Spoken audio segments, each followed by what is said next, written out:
It's just ridiculous. Now, I'd be remiss if I didn't take a minute to note the death of the world's best-known evangelist, Reverend Billy Graham. He died on Wednesday. He was 99 years old, and he was responsible for an enormous amount.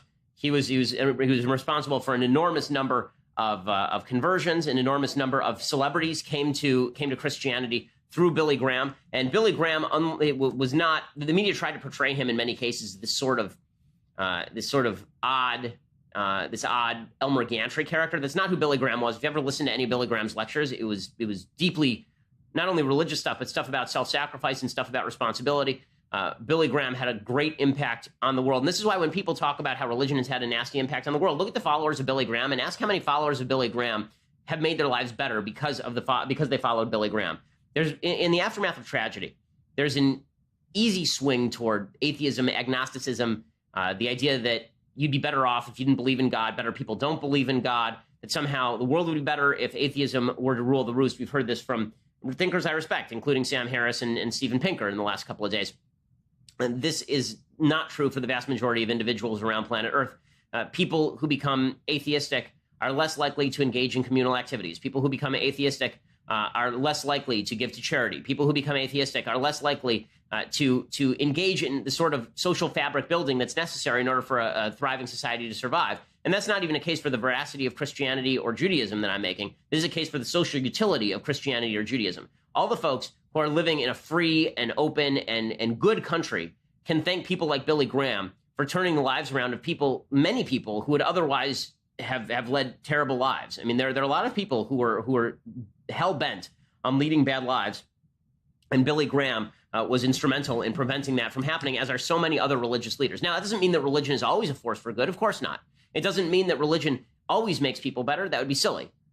It does mean that religion, when used properly, can be a solution to a lot of people's life problems, and it can be an encouragement to do better because there is someone who expects something more of you, and it's not just your friends or family, and it's not even just you. It's a higher power that expects you to make something of your life and discover a purpose. I think the death of God in American society has been a contributing factor to the sort of political fractiousness that we've seen here. We used to at least hold it in common, not only that we were all made in God's image, but that if we all held common values in common, we knew our neighbors cared about the dead kids in Sandy Hook or cared about the murdered children in Parkland. Right? We took that for granted because these were the same people that we saw at church every week.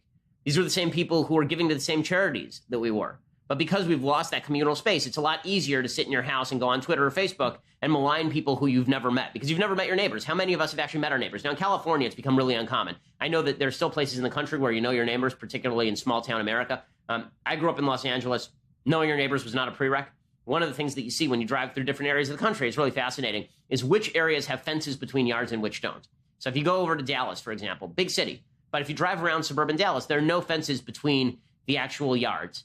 And all the yards are basically connected. There may be some driveways, but they're not big fences. If you drive through the valley, which is where I've lived most of my life, you drive through the San Fernando Valley, what you'll see is that most of the yards are not connected. Most of the yards are separated by walls. Most of the yards are separated by fences. They're fenced off. There's nothing wrong with a wall. There's nothing wrong with a fence. But it is indicative of the fact that community is less common in big cities than it is in small towns, and it's less common in urban areas than it is in rural areas, and it's less common in non-religious areas than it is in religious areas. This is why you've seen in the last few years the rise in atheist get-togethers. They've been trying to create almost an atheistic religious get-together where you have community events and all the rest of this, and it hasn't been working because why should atheists get together? To talk about why God doesn't exist? That seems like a rather uninspiring vision of the world. Why would you get together with people who also don't believe God exists? That frees you to find any purpose in life, supposedly, but you're going to end up with a lot of different purposes, and a lot of those purposes are going to be working at cross purposes with one another. So Billy Graham's death is a reminder that building the social fabric is one of the chief roles of religion, particularly American religion. Billy Graham's life is pretty amazing. Every year since 1955, Graham was on Gallup's list of most admired men and women, according to Hank Berrien over at the Daily Wire. His fierce hatred of segregation meant churches had to integrate for his revivals as far back as 1953, when at a revival in Jackson, Mississippi, ushers set up ropes to segregate the races. Graham asked for the ropes to be removed. When the usher refused, Graham took them down himself and told all the people to sit where they wanted. At a Madison Square revival in 1957, he invited Martin Luther King to preach together. As King said, quote, "Had it not been for the ministry of my good friend Dr. Billy Graham, my work in the civil rights movement would not have been successful as it has been. Graham often paid the bail and fines that King received when he was in jail." Is again one of the lies about the civil rights movement. It was pushed by a bunch of atheists. It was pushed by a bunch of religious leaders. Dr. Martin Luther King was a reverend. Reverend Billy Graham was a reverend.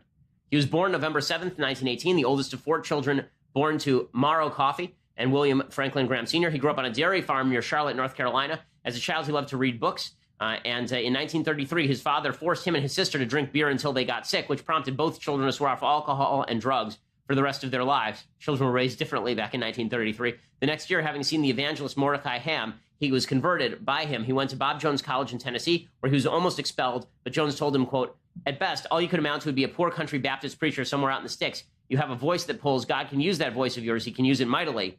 And so Graham transferred to Florida Bible Institute. He preached his first sermon at Bostwick Baptist Church in 1937. He became a national figure in 1949 when he held a series of revivals in LA and had circus tents erected in the parking lot, which led to national media coverage. And he hosted TV, of course, from 1947 until 2005. It's worthwhile paying honor to a man who did a lot more good than he did bad media exploitation of people who just went through a tragedy in order to gin up sympathy for a particular agenda. I think that the media only does this, again, with particular circumstances. They didn't do it after the Boston bombing. They didn't have big town halls with victims of the Boston bombing talking about immigration policy, for example. But they do this every time there is an issue of gun violence that crops up. By the way, worthwhile noting here that some of the statistics that have been going around with regard to mass shootings in the United States are just dead wrong. As I've explained before, it is just not true. It is a falsity that there were 18 mass shootings in the United States in January. It's not true. It was more like 2.